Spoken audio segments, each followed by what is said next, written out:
Here's one of the latest interviews from Rock and Metal Revival. If you want to hear the whole show, go to rmrshow.com. From probably one of my favorite albums, it probably top 3 of all times, a live one. There is Kiss and Deuce. Oh, yeah. On Rock and Metal Revival. First rock album I ever owned. It's really the album that turned me into kind of a hard rock metalhead. Oh, yeah. Yeah, and, me too. The thing I love about it, dude, is that's when Kiss was a hungry rock band, not a marketing machine. A corporate entity. Yeah, exactly. We are lucky enough to have on the phone with us one of the original Kiss Krew. I'm talking about J.R. Smalling. He has a new book out called Out on the Streets. And J.R., welcome to Rock and Metal Revival.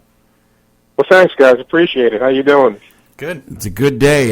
It's always good when we can talk Kiss on this show. And I just want to say I really enjoyed hearing the perspective of somebody who was with my favorite band back when they were actually still a rock and roll band. Yeah, well, that was the whole intent, you know. A lot of books have been written, as you know, by the band and, you know, by people from the outside. But when I got together with my co-authors, you know, Peter Moose Oroquinto, Rick Monroe, and Nick Campisi, it was our intent to write the book in our words, you know, from our perspective, and to kind of give it a feel like the reader was just kind of eavesdropping or sitting in with a bunch of old friends getting together and reminiscing about the good old days. So that's what we did, and we hope that everyone enjoys it. Well, reading through the book, and I know through being a Kiss fan and listening to all the history of Kiss, what was it like, you know, before all the pyro and everything really took off to the extreme that made them the hottest band in the land? The pyro was there from day one. everything was there from day one, and I'm really proud to say that for all intents and purposes, the show that we four put on, the four in the crew, we like to call them the original Kiss Krew, or TOC for short. Mm-hmm. But the same show that we put on 40 years ago was, for all intents and purposes, the same show that they do today. From day one, the drums were levitating, there were flash pods, there was smoke, Gene was spitting fire, there was the columns of flame, and everything else that you know everyone has come to know as your basic Kiss show. So we did that back in those days with 4 people, and of course today it's much bigger and grander. They've got a lot of money now, and probably 10 or 15 as many guys in the crew as we had back then. But we were bound and determined to put that same show on, no matter, you know, the size of the venue. We scaled the effects down when we played clubs, so that it wasn't as, you know, earth-shattering, the flash pods and things like that. Mm-hmm. Or if we were an opening act, you know, and only had, you know, a few feet of space on stage, we still managed to get everything off for the most part, unless we were absolutely forbidden to do that by the fire marshal in whatever city that we were in. But we're very, very proud to say that, you know, we did the job, and I think that anyone that saw the show back then would probably agree that we did it pretty well.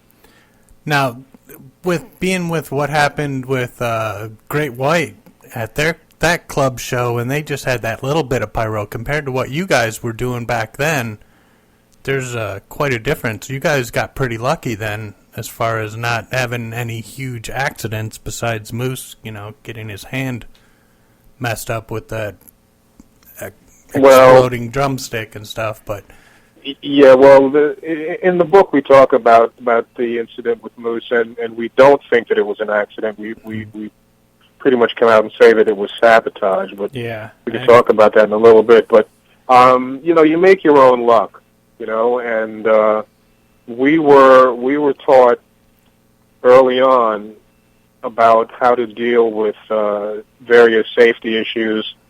Everything that we did was with safety in mind, because let's face it, you know, no one had all of that open pyro and open flame at the time, and most acts still don't have that.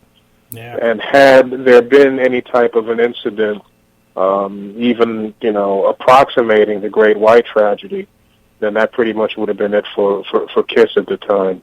So the fact that they're still around 40 years later, like I say, we take great pride in that, because that meant that we did our job well and we did it safely. Now let's go back to the day, and for those who haven't read the book yet, and I want to say yet because as a Kiss fan, it was an outstanding read.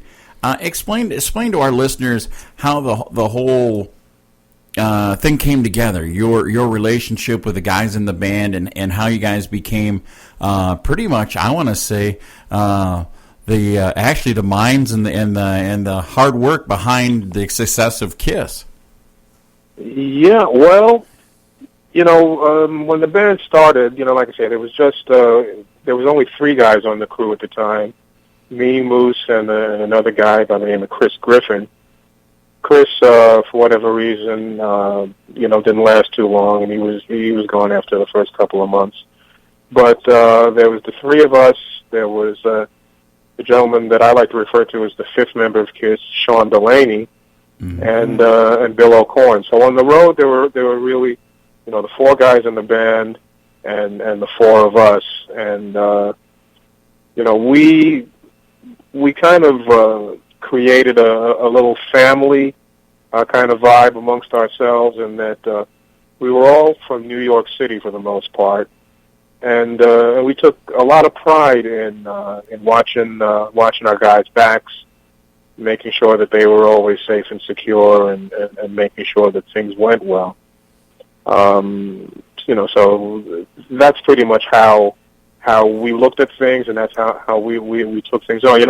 When you're 1,000 miles away from home and looking decidedly different than the locals in whatever town you're in, you draw a lot of attention, and you have to not only be professional in what you do on stage, but you have to be vigilant and carry a certain kind of attitude and stature when you're off stage. And here again, I'm proud that we did that. Now, I've read a lot of Kiss books, and yours actually gave Sean Delaney a lot more credit for kind of being the choreographer and coming up with a lot of the ideas, and I hadn't heard that before. Sean was the man, and it surprises me every time I hear someone mention that he never got the adequate props that he deserved. I haven't read any of the books written by the band members in their entirety. I've skimmed through a couple of them, but it boggles my mind that Sean seems to have his participation seems to be minimized. When I tell you that Sean was he was really the mastermind behind helping the guys in the band bring out and discover realize, I guess I should say, all of the things that they wanted to do but didn't know how to do themselves. Mm-hmm. Sean and I met a few years before I started working for Kiss. He was a lead singer of a couple of bands in New York City, and I was working at a rehearsal studio that Sean's bands rehearsed at quite often. And he was very professional, spent a lot of time in rehearsals and choreography and vocals and songwriting, just like he did with Kiss, So when I tell you that Sean coached each and every member of the band and how to develop their makeup and their on-stage persona, Sean really helped them to put their wardrobes together, from the high heel platforms to the leathers and the studs and everything else. As you probably know, Sean is the guy that helps them with their choreography, mm-hmm. that they still use to this day in Deuce, and some of the iconic moves that they still use in Black Diamond and some other songs. He was a co-writer. He was really everything to the guys, and being a little bit older and having traveled and experienced life as a professional musician, he was able to kind of guide them through a lot of the experiences that they didn't have. With his experience, he helped them to progress a lot quicker than a lot of other bands would have without that type of input. So now, Jer, looking back in the time, the big story was, Kiss goes out and they're the opening act for Blue Oyster Cult, and a year later, Blue Oyster Cult's opening for them. I mean, how was that going from this unknown band of guys with makeup on to being the headliner? Well, it went pretty much as we expected it to go.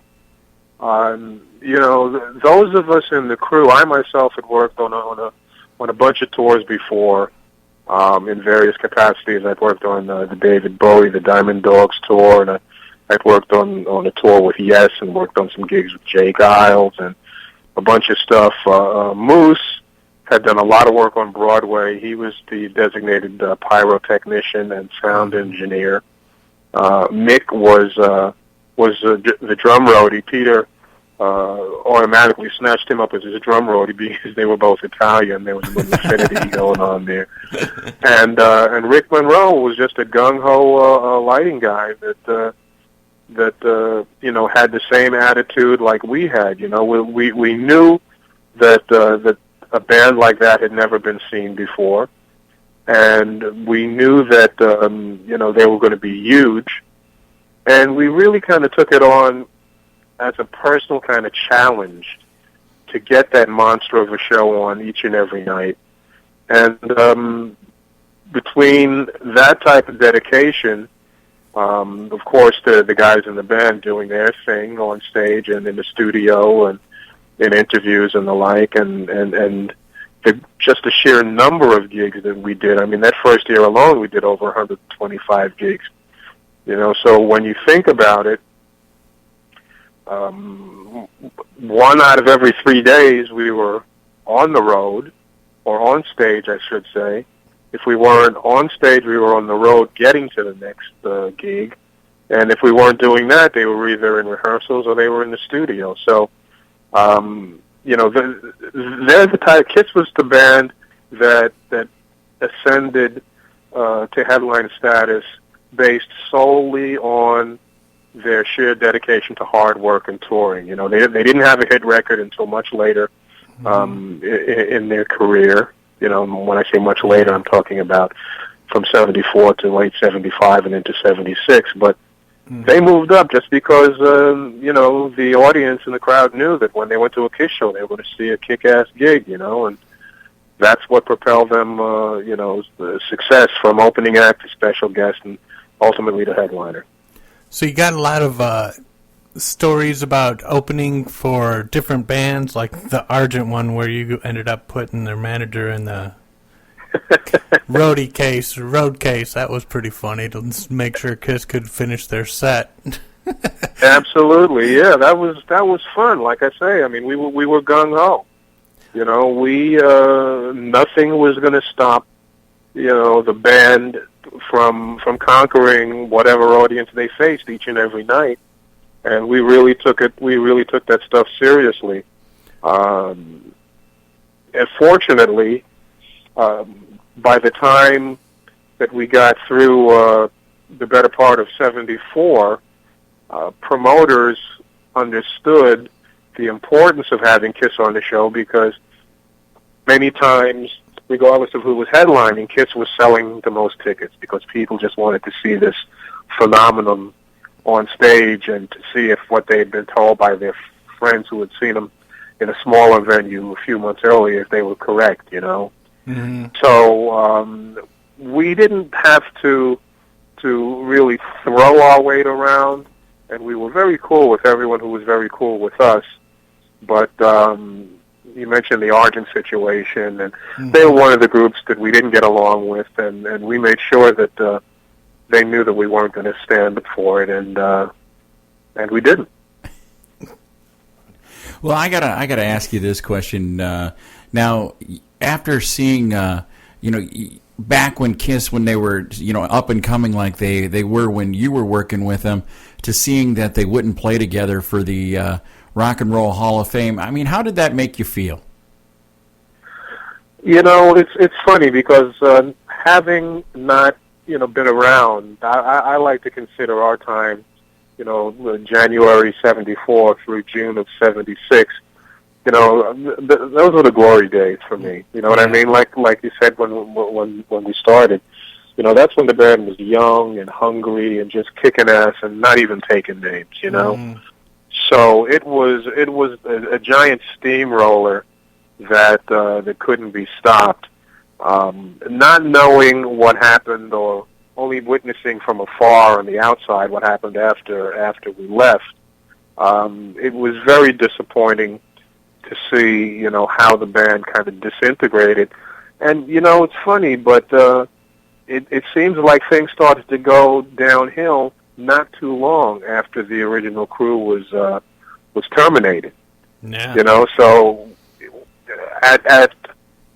out of the fear of not wanting to say that we held it together, I will say that I think that after the original crew was let go, everyone else that came in after that didn't have the same experiences with the band that we had, and as a result, maybe they couldn't relate to the band as friends, as employers, and as people who had been through the trenches with them. You know what I mean? Mm-hmm. They came in and it was a totally different vibe, and I think that some of the things that the problems that everyone's aware of between various members of the band, I don't think that was actually dealt with. Put it this way: those problems didn't exist to the extent that they did. Yeah. When the original crew was around in the very early days. Having said that, it would have been nice to see them perform at the induction for sure. But let's face it, 40 years later, it was a very strenuous show. Peter, God bless him, being the oldest member of the band, maybe he could have done a couple of songs, you know what I mean? But the sheer energy that they put out in the early days, Gene certainly can't move like he could before. Neither can Paul. Mm-hmm. And that's not to be expected, It is 40 years later. Yeah. But it would have been nice to see them, put a couple of songs together that wouldn't have put them in the grave, so to speak, Exactly. for the fans and for the nostalgia value. But like I say, I don't know. I only know what I've read, and that's not too much. But apparently, there's a lot of bad blood. Yeah. And it's unfortunate, but such is life, Well, and another thing I wanted to talk to you about, JR, that was the fantastic pictures in this book. Now, are these photos that you just collected over the years, or you went looking for when you decided to write the book? Did you get any help from like Lydia Criss? Lydia donated a couple of shots. Finn Costello, who was an up-and-coming photographer at the time, who later went on to great success with a lot of bands. He donated a couple of shots, but also there were individuals like Charlie Massette, who was a photographer that actually was hired by a promoter to shoot Kiss's early gig at the Aragon Ballroom in Chicago, and he had a bunch of shots that hadn't been seen. Todd Dean, who's a very avid, Martin Dean, who's a very avid collector of memorabilia and photos. He donated some shots that hadn't been seen before, and just a bunch of people came together. It was funny because the crew got together in Boston back in 2002 with an idea that the fans have just been on us to write the book for all of that time, and for whatever reason, I was on the road for a long time, and Moose has his own successful film reproduction company in Los Angeles. Mick became a teacher and who lived in Boston, and Rick spent maybe 20 years or more as Jimmy Buffett's lighting director. So we were never in the same place at the same time for too long.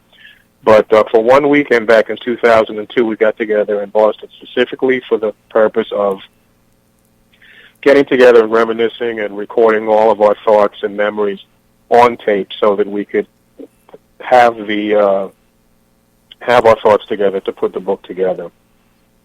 Of course, after that, we all went our separate ways again, and 12 years later, as in June of last year, Moose and I were talking, and we said, listen, this is really, we have to do this. The fans are demanding it.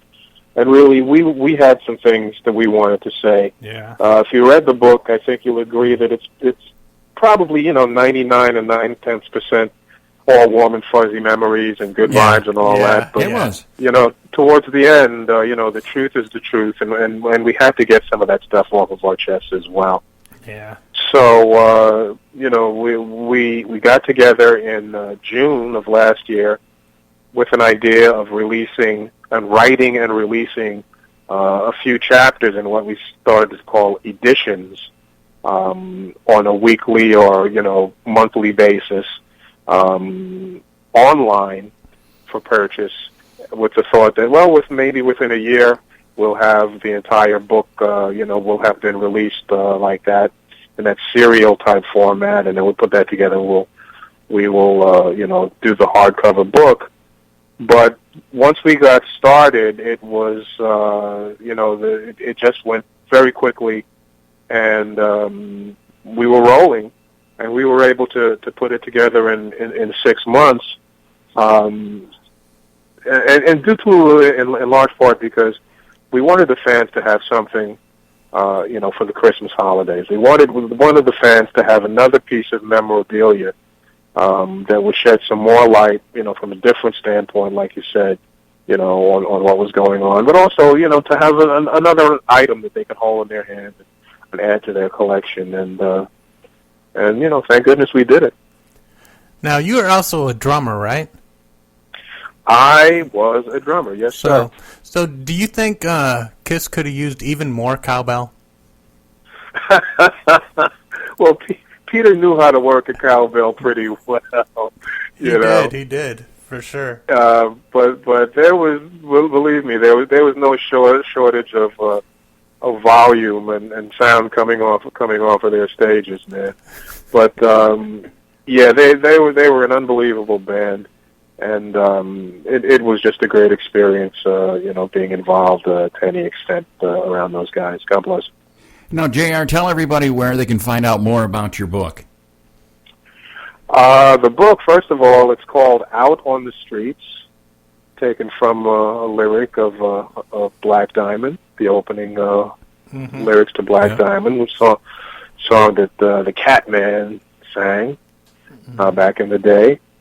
And it is available online, first and foremost, on our website, www.theoriginalkisskrew, and that's crew with a K, .com, theoriginalkisskrew.com. It's also available on eBay. And right now it's available on Amazon. We're not sure if we're going to keep it up there. But for sure, eBay and theoriginalkisskrew.com.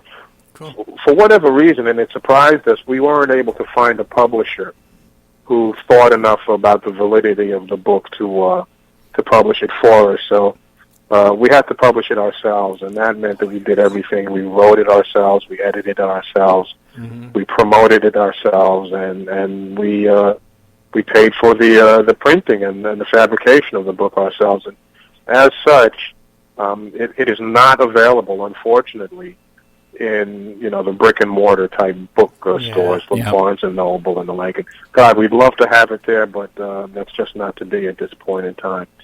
But it is available online, and it is available either in an unsigned version and a signed version for a little bit more money. So anybody that really wants a personalized piece of history from some of the guys that helped to make it happen. Check out the website and go ahead and pick up the book. You will not be disappointed. Cool, very cool. So we're going to get on out of here with a song that most people know as a Gene Simmons tune, but you had something to do with it. It's the original demo of God of Thunder with Paul Stanley on vocals. Tell us just a little bit about this as we get on out of here. Very quickly, that song came about in 1975 when the thought was that the group might have Bob Ezrin producing what would turn out to be the Destroyer album. And Bob was very busy at the time, having just come off of another hit record with Alice Cooper and working with everybody under the sun. And he would not consider signing on with Kiss unless he heard some material that they were proposing to include on the album that he was to produce. For whatever reason, Peter was not available. And I got a call. Whatever reason, come on. I'm sure I don't want to give it away. It's all in the book. It's all in the book. It's all in the book. Yeah. All right. But I got a call one morning, and the guys asked me to come down to the studio and lay some drum tracks for them, and I went down and we recorded 15 songs in 2 days, which anyone who's ever been in the studio knows it's a lot of work. Yeah. Sure. And God of Thunder was one of the songs that snagged Ezrin's ear. When you listen to it, obviously you'll hear that it's much faster, and like you pointed out, Paul originally wrote it, with himself in mind as the lead singer, but Bob decided to slow it down and make it one of Gene's signature songs. And, like it or not, that's what it became. So the rest is God history. of Thunder, that's what it is, man. That's right. All right. Well, Jared, we appreciate you coming on Rock and Metal Revival today. For sure. Hey, guys, listen, the pleasure is all mine. I really appreciate the opportunity. I want to say thanks to you and thanks to the fans for keeping the crew in your hearts and minds over the years. We really appreciate it, man. So rock on, guys. To catch the whole show of Rock and Metal Revival, all you have to do is check it out on these affiliates. Mega Rock Radios on Saturdays from 11 a.m. Eastern Time, on Rock 101 KLOL on Saturdays 11 p.m. Eastern, on Z-Rock 106.9 KKZR Sundays at 8 p.m. Eastern Time, and on Uncontrolled Noise Tuesdays at 1 a.m., Thursdays at 8 p.m. Eastern Time, and on Saturday nights at 7 p.m. Eastern on UncontrolledNoise.com. And make sure that you leave them a message and tell them that you found Rock and Metal Revival on their stations. Enjoy this edition of Rock and Metal Revival.